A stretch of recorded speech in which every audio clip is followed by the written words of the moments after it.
Does your team feel overlooked, unsure of what matters, or unclear on who's doing what? Today, we're talking about the damage caused when leaders don't give enough praise, don't hold people accountable, and don't delegate effectively. All of that is coming up next.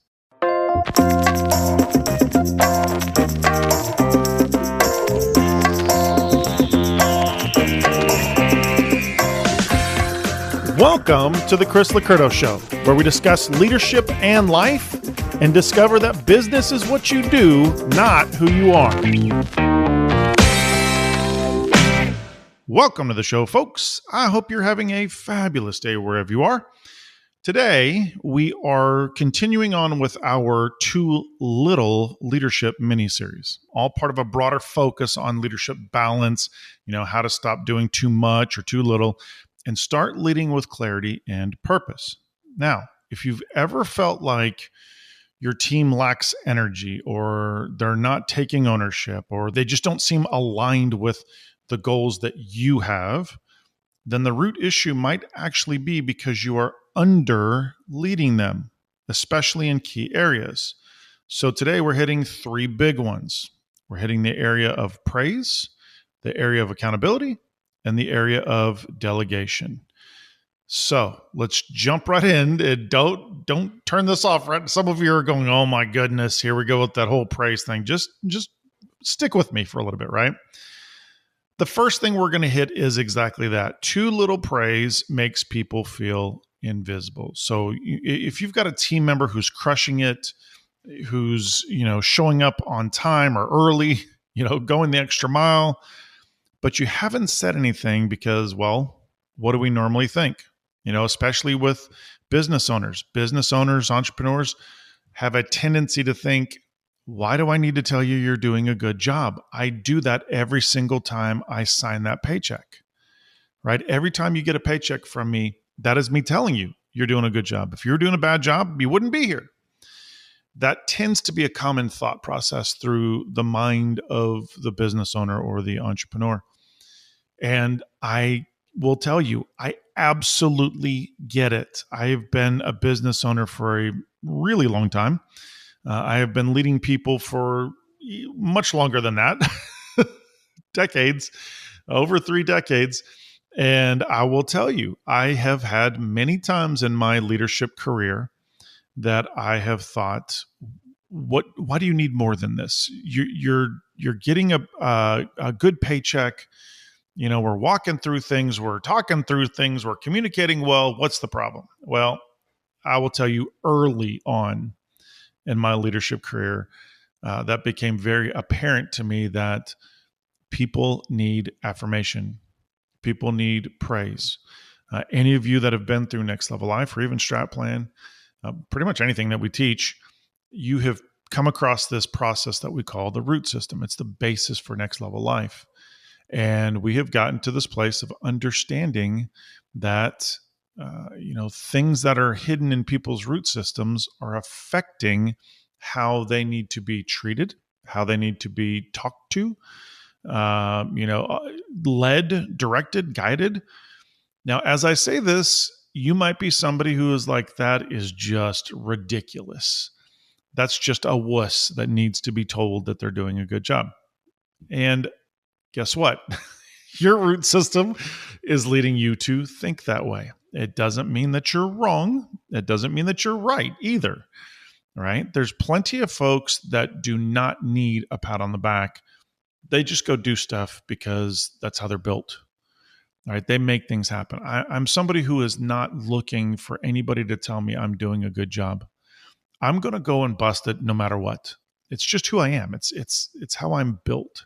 It's how I'm, and in fact, I will tell you, after years and years in my younger life of things not helping me out, things not guiding me to, better strength or better solutions or affirmation or, I just took it upon myself. Forget this. You take care of you. Now, there's good aspects and bad aspects to this, but many of you out there are a lot like me. I decided, take care of you. You go do you, not go be selfish and self-centered. just go and bust things, because it's never going to happen for you. Nobody's going to take care of you. You go make things happen. And if you do that, then you can be proud of what you've made happen. And that has been just the mindset that I've had my entire life. Now, do I like it when somebody tells me that I've done a great job? Yeah, I do. It was really hard for decades of my life to receive compliments. But, I've gotten to a place where if I believe somebody is being genuine, then I totally appreciate that. If I believe somebody is trying to, butter me up, then I probably don't really care about that very much. But if somebody's being genuine, that for me, I try to be very authentic when I am praising somebody, right? And letting them know about something. But even I can struggle. And even as I say that, that sounds so egotistical. Even I don't mean it that way. What I'm saying is the guy who teaches this stuff can even struggle with doing it from time to time. I have to tell myself, you need to go compliment that person. You need to say something good about what they just did right there. And we'll dig into more of why this is so important. It's not just to do it. Don't just do it just to do it. Do it with intention. Do it with authenticity. Do it because in the right situation, it's the right thing to do. If what you're thinking, you're hearing is you should always be telling everybody they're doing a good job, that is not what you're getting from me. I am absolutely massively against entitlement, enabling. I'm against telling people that they're doing a great job so that you can build up this self-esteem of theirs. That's terrible. Guess what? I'm more concerned with your self-worth and self-respect. Because I've taken things on myself and spent decades doing it, I have self-respect. I have self-worth. I'm not heavily focused on self-esteem. If you've followed me for a while, you know that most of what has been added to self-esteem is crap, and it's not good. Especially hey, even though you're doing something bad, you're still a good person. Listen, you got to be able to take responsibility. You've got to have self-respect, right? If you're doing junk and somebody's telling you you're a good person, well, then how do you reconcile that inside of your brain? Right? It just causes you to be enabled to do bad stuff. That is not what we are talking about today. What we are talking about is legitimate praise. Somebody did something that is praiseworthy. Somebody has accomplished something that is praiseworthy. That's what we're talking about. And too many folks, too many leaders, too many business owners struggle with doing this. So here's the crazy thing. We need to understand how much our team members need that, but we've really got to dig deep down inside and find out why we struggle in giving it. Most business owners and a whole heck of a lot of leaders have no problem finding somebody doing something wrong, but they struggle to find people doing something right. And again, that could be because maybe you don't need that affirmation. Maybe you don't need somebody telling you you're doing a good job. That's great. But not everybody is built like you. If that is you, if you're somebody like me who has, continuously throughout my life gone out and made things happen, not needing somebody's affirmation in the process, that doesn't mean that everybody is like me. In fact, I think we're probably the minority out there, right? A lot of people are built differently. A lot of people have different root systems. So if I will actually care more about the other person or the other people on my team than I will care about myself, then I can find this balance of affirmation and praise and helping them to see that they're doing things right. I just, not too long ago, like literally 30 minutes ago or so, our daughter, who is 6, and her nephew, who is 3, yes, that tells you how old we are. He's over staying with us, and she is just knocking it out of the park, taking care of him, doing crafts with him. Hey, let's go out here and play outside. I mean, she is literally, now she is also a 400 I on the disc. She's a very high I, but she is taking care of him.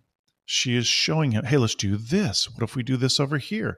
How about we go play with this? And she is keeping him busy, and he's exploring and he's learning.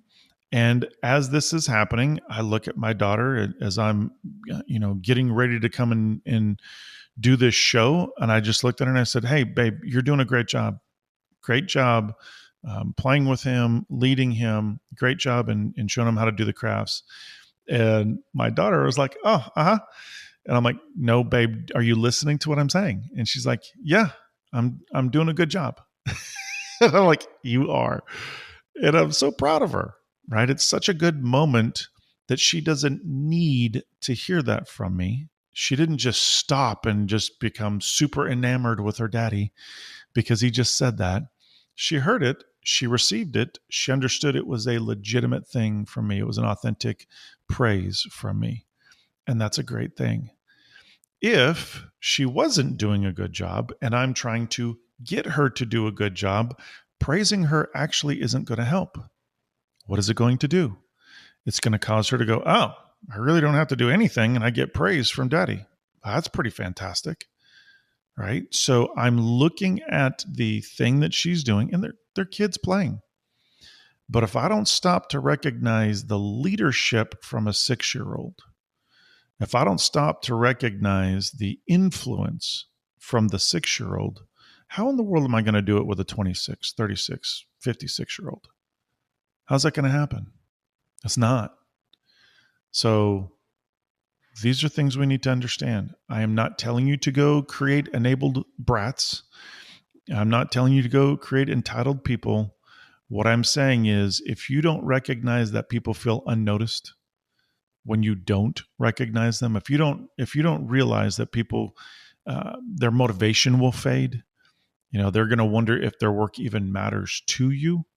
If you don't realize those things, then what you're going to find is that they will stop doing as much. They won't do as much as they have been doing because it doesn't seem to matter to you. Or it can send the absolute worst message, which is your work literally doesn't matter. You're focused on the wrong thing. You're not doing what I want you to do, whatever. I think we've all probably experienced a time like that where somebody is confused about how they're doing, and it's because we didn't communicate well enough. And then what happens? They stop doing the thing that they're doing, or they slow down, or. So you need to understand that praise it's not about fluff. Do not fluff. Do not. There's an old saying that I grew up with: don't blow sunshine up somebody's skirt. I know. I don't know where that came from, but I've used it my entire life. Don't, fluff somebody up. It's ridiculous to do so, because what you're doing is you're creating a bad habit. Reinforce what they are doing that is right so they keep doing it. When somebody is recognized for doing something that is right, then because they are rewarded, they're going to keep doing it.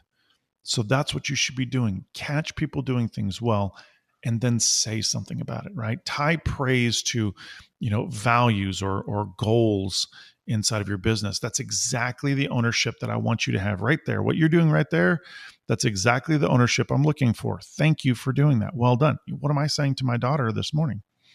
I'm saying, babe, this is the character that we appreciate in this family: a character of love, a character of concern, a character of leading, a character of taking care of, right? So instead of recognizing, oh, baby, your outfit is so cute today, or, I don't know, whatever people, compliment people on, how about you focus on the goals, the values, and the character that you want?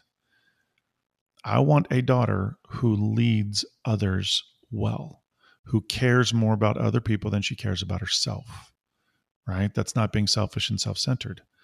So, folks, you do not have to wait for big wins. This wasn't a big win. This was a great thing for me to catch her doing. Celebrate the right behaviors right along the way. If you will do that, you will be amazed at how well they will do going forward. Point number 2. Too little accountability is absolutely going to breed inconsistency. So if you have team members, we're hitting the opposite side of this, right? We praise those that are doing well, but what happens when we have team members who are missing deadlines, who are showing up late, who are not communicating well, who are not following our values, our goals, our core values that we have in our business? How do we respond? If nobody is saying anything, guess what's going to happen? We already know one part. They're going to keep doing it, right? But what is going to happen to your culture? Everybody around that has even a modicum of good quality character in them is going to notice that the standards are sliding, at least for the person who is not being held accountable. Folks, this is a problem. Without accountability, people create their own standards. Let me say that again. Without you holding somebody accountable, they create their own standards. And I will guarantee you, most of the time, if not all the time, they're going to be lower than yours. Hopefully they're never higher than yours. Otherwise, we have to have a different conversation. But when people create their own standards and they're lower than yours, then you are literally allowing it inside of your business. You're actually encouraging it. That is something you should be very concerned about. If you are sanctioning incompetence in your business, then everybody else is going to see it and they are going to start to respond differently. You will find that your culture is going to weaken. So avoiding accountability, and by the way, everybody that we work with, every business, every leader, every business owner, everybody struggles with the accountability piece. This isn't something that you think, oh my gosh, everybody's doing it right and I suck. No, everybody struggles with this. This is one of the top things that we teach over and over and over again, that accountability is your best friend. You have got to put accountability in place. One of the great reasons is if you don't, you're not protecting your culture. Your culture is going to start to wane. People are going to start slowing down. People are going to do less. If you're allowing that person over there to get away with stuff, well, then forget it. I don't want to be busting it like crazy. Unfortunately, you not protecting your culture can be the thing that somebody with pretty decent character actually loses some of that character. What am I saying? I have seen people who are great workers, phenomenal people, do a great job, but when they see that they're not being protected by a leader, that somebody else is allowed to get away with just junk all the time, that they actually will slow down. Because what they start convincing themselves of is this leader doesn't care, so they obviously don't care about me. And if they don't care about me, they don't care about the amount of effort that I'm putting in, so forget that. If that person can do that little effort and get a paycheck, I can slow down and get a paycheck too. So you have got to realize that not holding somebody accountable isn't just affecting the one person. This is affecting your entire culture, or at least the culture around the person. So whoever's close to that person, whoever sees that person, even consider gossip. If you're not holding somebody accountable, then there is a good possibility you're going to have somebody who's going to be gossiping. No, I don't believe that somebody who's gossiping has high character, but it doesn't take much. It doesn't take much for somebody who is doing a seemingly good job to all of a sudden, start gossiping about something, which if that does, then obviously that's a conversation you need to have. The point that I'm making is that by you not doing something, you are sending a clear message. I don't care. I don't care what this person is doing. I don't care how they're messing things up. I don't care about you. I don't care about this culture. Now, you may be thinking, Chris, that's exactly the opposite of how I feel. Great. Then do something. But understand your inactivity is literally sending a message that you don't care. So if that is not the message you want to get to your team, stand up and do something. Make something happen. Set clear expectations from the beginning, by the way, but set clear expectations in that moment. But start there. Whenever you bring a team member on or Whenever you're creating a project or whenever you're leading somebody towards something, set clear expectations. Don't wait until everything goes wrong before you do that. Now, we'll give you this tip, and I've used this for so many years. When something does go wrong, so this is a side note here, right? Taking a little turn. When something does go wrong with a team member and you're getting in there and fixing it, let's say maybe you let that person go or things change, that has to be something you add to your hiring interview process. It may be something brand new that you've just learned. Well, I didn't even think that this person would do this. I didn't think that this was going to happen. Add those pieces to your interview process so you can actually put, real life situations in place. Don't just ask the person, are you going to do this thing over here? Don't ask them yes or no questions, but create messaging in a question about if this thing was going on, or tell me about this situation, or how would you handle this situation, to see if you're hiring somebody else to fit in that same role, to see how they would respond to it. So that's just a side note. As you see stuff get jacked up, take notes, make a mental note, do whatever. But I've always taken that if there was something I didn't think about or didn't realize would happen, that's going into my next interview process, because I want to try and interview out every problem I possibly can. You're not going to be able to, but you can get everything that you can see out. There's going to be some stuff that just slips by that you're not thinking about. So back to the accountability piece. Make sure that you're doing regular check-ins. Way too many people don't do this. Way too many people don't follow up, follow through. Are you spending time with your team member? Are you going through what they're doing well, what they're not doing well? Are you talking to them about hopefully you've done KRAs? Are you talking to them about, how well they're fulfilling those? Make sure that you're spending time with regular check-ins to help them see what success looks like. Because all too often, you might have somebody who's not clear on what success looks like, and you see them as lazy or a bad team member, and come to find out they were a great team member. You just didn't do a good job communicating. So when things fall short, make sure that you're having the conversations, make sure that you're doing it kindly, make sure that you're doing it with clarity, and for the love, do it quickly. Get it over with quickly. Now, point number 3. Too little delegation leaves you overwhelmed and your team underdeveloped. So if you're still handling tasks that you should have let go months ago or years ago, or if you find that you tell yourself, well, it's just faster if I do it myself, right? I'll do it better than somebody else. I don't have time to, any of those things.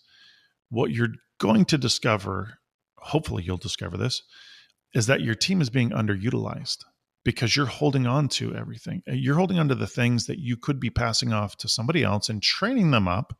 Oh, Chris, I don't have time for that. You have a lot more time than you think you do, because you're doing so much junk that you shouldn't be doing, so many tasks and things that you shouldn't be doing, that if you would just spend time properly delegating those things, then you can actually get time freed up. You can spend more time with your family. You can spend more time enjoying life. There's a whole lot of things you could do if you would just trust me in this area. If you will free up some tasks that you shouldn't be doing and get it to somebody else, then you will be amazed at what it does for you. Now, if you are stuck in the weeds, and by that I mean you're, in the what we call the leadership crazy cycle, you're stuck in overwhelm, you don't know everything you did today because you did so many things and it just seems like a whirlwind, then your team probably is not growing. I'm going to say if they are growing, it is definitely not by you, because you're too stuck in what you're doing. You're not paying attention. You're not leading. If you actually calculated the amount of time that you do legitimate leading, not just telling somebody what to do, not just answering questions for somebody, but actually leading somebody to success, I bet you will find it is an incredibly small amount of time every single week. What you've got to understand is delegation isn't about you dumping tasks or anybody on your team dumping tasks. It's about developing team members. It's about developing people. So the sooner you understand this and the sooner you start doing this, not only are you going to free yourself up, and I'm going to talk about that a little bit more in a minute, but you're going to start developing people to be better. What we talk through in Killing the Leadership Crazy Cycle is when you properly delegate, you might also be taking the person you're delegating to and delegating from their list properly to somebody else. So this is a fantastic process of not just training up one person. You might be training up multiple people and making them better for the love. Is that not what you want on your team? Do you not want people that are growing? Of course you do. Oh, I don't have the time for that. Oh, it's just faster if I do it. Oh, I'm going to do it better myself. I'm just going to take it back anyways. All of those things are not proper delegation. All of those comments come from terrible delegation, the way that people are trained to delegate. You've probably been trained by somebody in your past to give something to somebody and ask, is that done yet? Did you get that done yet? Are you done with that yet? No? Okay, well, let me just take it back. That's probably how you were trained. So you do the same thing. That is not proper delegation. We have to set people up for success. We go into this heavily in Killing the Leadership Crazy Cycle. You have to set people up for success. You have to make sure that they have the capacity to do so, the time, the intelligence, the ability, the tools. You have to make sure that they can delegate properly stuff on their plate. If they have too much, there's so much that goes into it, right? So you have to make sure you don't just hand something off. You follow through, you follow up, you ask questions. You don't hover, but you get in there and you make sure they're doing the right thing. The last thing you do is leave them to their own understanding of what they're supposed to be doing. Set them up for success, teach them what success looks like, equip them with clear outcomes, make sure they have the resources necessary, and then you will be amazed at how much you're going to grow your team members. Number 4, this is combining 1 and 2. A lack of praise and accountability will equal culture drift. So when praise is absent and accountability is spotty, then your team starts to drift toward mediocrity. So we're now looking at, obviously you've picked this up, the combination of making sure that you have both of these things in place. People are getting praised, people are getting held accountable. When those things are absent, when both of those are absent, it's one thing to not have praise. You're going to have, a team member drift. It's one thing to not have accountability. You're going to have, your culture is going to drift. When you combine those two, when both of those are absent, then you will find that you will have not only mediocrity, but you will have confusion and you will have disengagement. So if you are not intentional about doing both of those, and I'm going to hit delegation again here in just a second. So I know it sounds like I'm just repeating myself, but I'm trying to give you this from a different angle. If you're not intentional, then you have to understand how your culture is not going to rise to the occasion. You cannot expect a team that is feeling unheard, unseen, unmotivated. You cannot expect a culture that feels unprotected, that feels like nobody cares, leadership doesn't care. You can't expect all of those things to cause a culture to rise. Your culture will settle for good or good enough every single, they might not even go that far. But do you want good enough? I don't, right? So once again, when it comes to your culture drifting, make sure that you are doing both consistently so that your culture will stabilize. I can tell you, you're probably able to see this very quickly. If both of those are missing, it's one thing to see one missing, right? Everybody sees the lack of accountability. They just don't know what to do with it, right? They're not following somebody who's teaching them how to do accountability right. But when you have both of those missing, you're probably seeing a pretty dramatic change in your culture. Now, key point number 5, back to delegation. After you've delegated to somebody properly, what you will discover is that delegation is one of the fastest ways to multiply your leadership. So if you just think about, I've had, I don't know how many leaders that have done such a fabulous job of delegating something properly, doing a good job, handing something off, and the person who is running with it, like, I don't know, take weekly reporting from your team. Let's say that you've got somebody that you've been handling all of that and you've passed that off to a team member and they own it now. That has just freed up not only your time in that area, but it has also allowed leadership to grow. It's allowed a person to grow in a leadership area. If you've done a great job teaching them how to handle it, how to respond, how to read them, how to see what's between the lines, to make sure that it's actually happening. If you've done all of that and somebody owns that now, then that person is growing in their own leadership. You've just led them, you've guided them, you've directed them, and now they're running with it. If they're doing a great job, that's the follow through, follow up part, then you've just grown not only their leadership, but your leadership capacity. Because now you can move on to things that are way more important, right? So I'm not saying that that's not important. What I'm saying is that you're needed for bigger things. So many leaders think that if they delegate something, they won't be needed, that what they're doing right now is their identity. And I'm telling you, it's not. I learned this in my early 20s, that if I'm going to be better, if I'm going to grow, if I'm going to, back in those days, it was the concept of climbing a corporate ladder. If those things are going to happen for me, which I could give a rat's patootie about climbing a corporate ladder now, if I'm going to grow me though, I have to grow somebody else in the areas that I'm already solid in, that I'm already doing really well, and hand things off so I can move on the things that are more important. So here's what I want you to think about. Every task that you delegate effectively, it frees you to lead more strategically. It empowers you to help your team to grow. It empowers your team to grow just by default, the fact that you delegated something properly. So here's the action steps I want you to take this week. I want you to praise somebody intentionally today, intentionally, authentically, for the right reasons. Find somebody doing something right. Be specific, connect it to values or character or goals.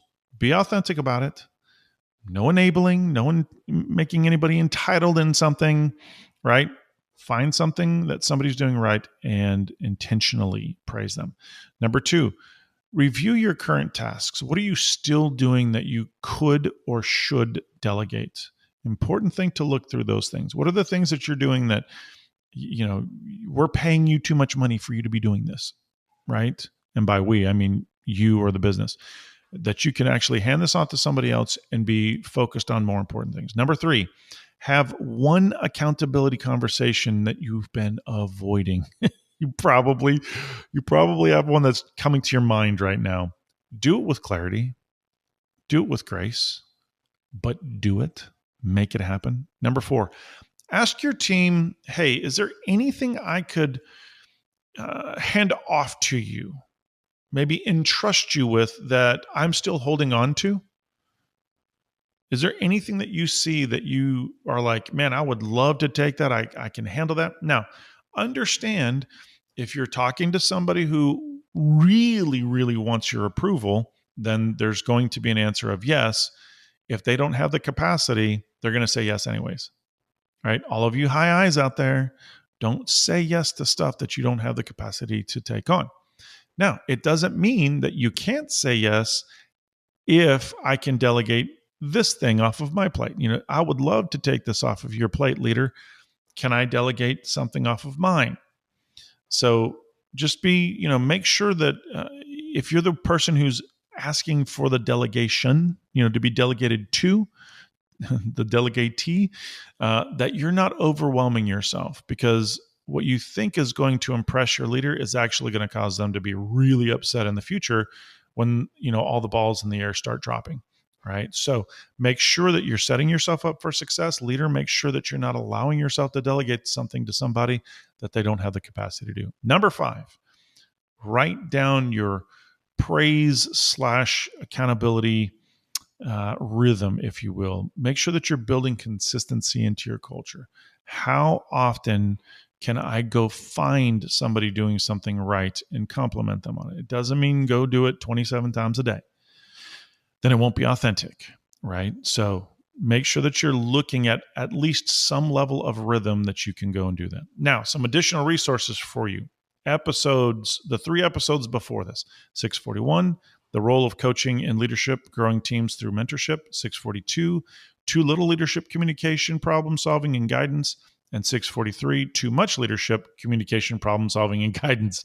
So all good episodes. This is the 4th on that series. So if you have not checked out parts 1, 2, and 3, make sure that you do that. Now, leading too little in these areas might feel easier in the short term, but I will tell you that it's always going to lead to a heavier load on you.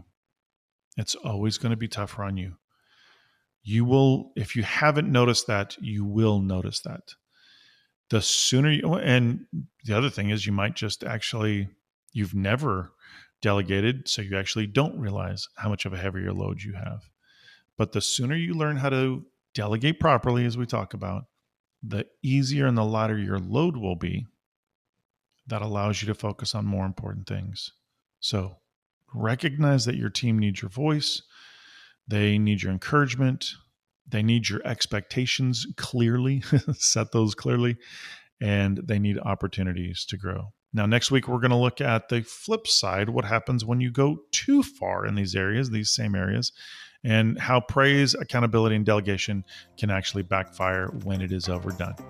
Well, folks, that is all the time that we have for today. I hope this has helped you. I hope this has blessed you. As always, take this information, change your leadership, change your business, change your life, and join us on the next episode.